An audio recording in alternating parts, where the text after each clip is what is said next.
Discipline is a hidden blade, silent and unassuming, yet sharper than any steel forged by man.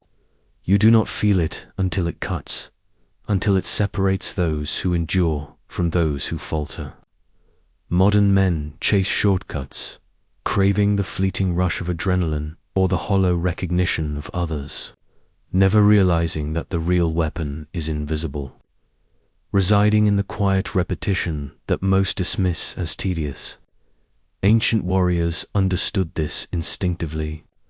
They knew that mastery is born not in grand gestures but in restraint, in the measured alignment of body and mind, in the willingness to prepare when no one is watching.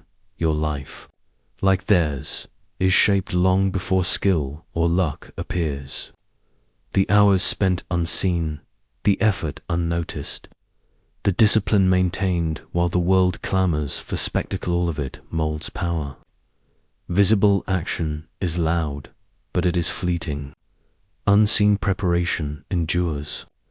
What if the only weapon you truly need cannot be stolen, broken, or bought? What if it waits for you quietly, sharpened by your own choices, ready to respond when the world demands it? This is the edge of discipline, and it cuts deeper than any opponent ever could. Musashi's path was not one of ease. From his earliest days, he subjected himself to relentless training, duels, and self-imposed trials that left his body raw and his mind strained. Pain, solitude, and rejection were constant companions, shaping an inner edge sharper than the swords he carried. To him, the warrior's body and mind were inseparable instruments, each honed through effort, each tested in moments of unrelenting pressure. Modern men avoid this kind of structured struggle, seeking comfort in convenience and distraction.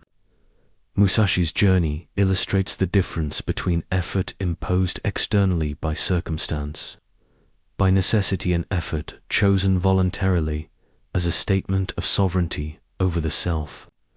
Discipline is the first act of claiming that sovereignty, of aligning intention with action so completely that external chaos no longer commands your decisions. It is here, in the forging of the self, that power first takes shape, invisible but inevitable, waiting for the moment when it will define everything. Most men fail not because they are weak, but because they consent to their own confinement. Society promotes comfort and distraction over endurance, offering endless stimulation to dull the sharp edge of the mind. Men mistake movement for progress, action for growth, and noise for meaning, never noticing that each compromise erodes the will. Each surrender strengthens the walls that hold them back. Ancient warriors endured hardship not for spectacle, but because mastery demanded it. Modern life, in contrast, replaces trial with amusement, challenge with novelty, teaching the mind to shrink instead of stretch. Discipline is the invisible boundary between action and surrender, the measure that separates those who obey impulse from those who obey principle. It defines the line where growth begins and stagnation takes root, and it demands vigilance, for the world is eager to blur it at every step. Talent alone is fragile. Desire alone is fleeting. Musashi never relied on luck, reputation, or raw ability to carry him. Ancient understanding taught that skill is forged, hammered out in repetition, sharpened by pain, and reinforced through ritual. Without structure, even the strongest will bend under pressure, collapsing when the moment demands constancy rather than flair. Modern men pursue instant results, celebrating visible achievements while neglecting the quiet, invisible scaffolding that supports lasting power. Discipline is that scaffolding, shaping patience, resilience, and strength in ways that no fleeting triumph can.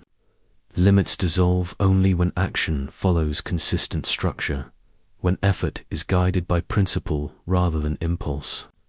The mind and body, aligned through repeated choice, transform potential into force, unseen yet unstoppable.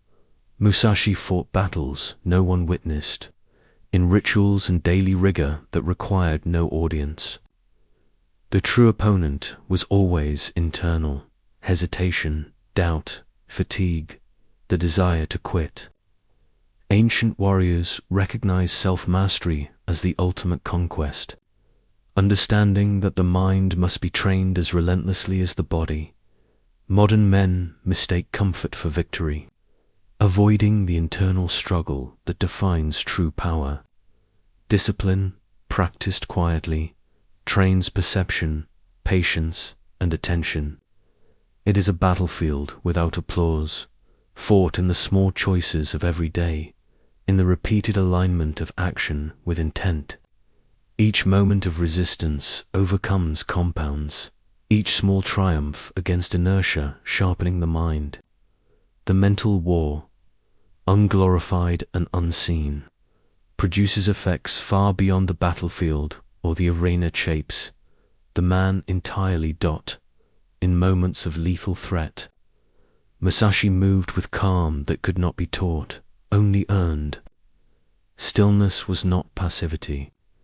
It was clarity, a lens through which chaos was neutralized before it could disturb him. Ancient warriors recognized that control begins internally, that the storm outside is only dangerous if the storm inside is unrestrained. Modern life is loud, reactive, and distracted. The undisciplined mind trembles under minor pressures, mistaking panic for urgency, reaction for action. Discipline steadies the hand and mind, producing quiet authority that needs no announcement. Presence arises naturally from repeated mastery of self, from routine that trains the mind to endure and the body to act precisely. Through this calm, limits are revealed and tested, and the man discovers his capacity to move with control where others are swept away. Desire, distraction, impulse, these are invisible chains that shape the decisions of men who believe themselves free. Musashi acted independently of reward or recognition, governed instead by the clarity of purpose and the discipline of restraint.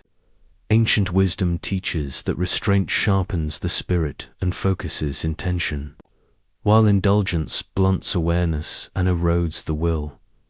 Modern culture rewards immediacy, indulgence, and external gratification, masking the slow enslavement of the self as pleasure or convenience. Discipline transforms compulsion into conscious choice, allowing power to emerge from self-command rather than from the opinions or expectations of others. By mastering the inner chains, the warrior becomes the master of his own fate, moving deliberately rather than reacting to the fleeting currents of desire. All physical weapons decay.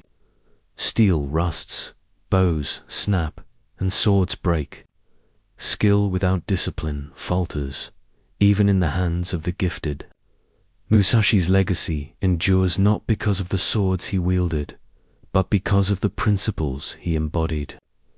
Ancient insight held that internal mastery outlasts any opponent, any battle, any fleeting moment of victory.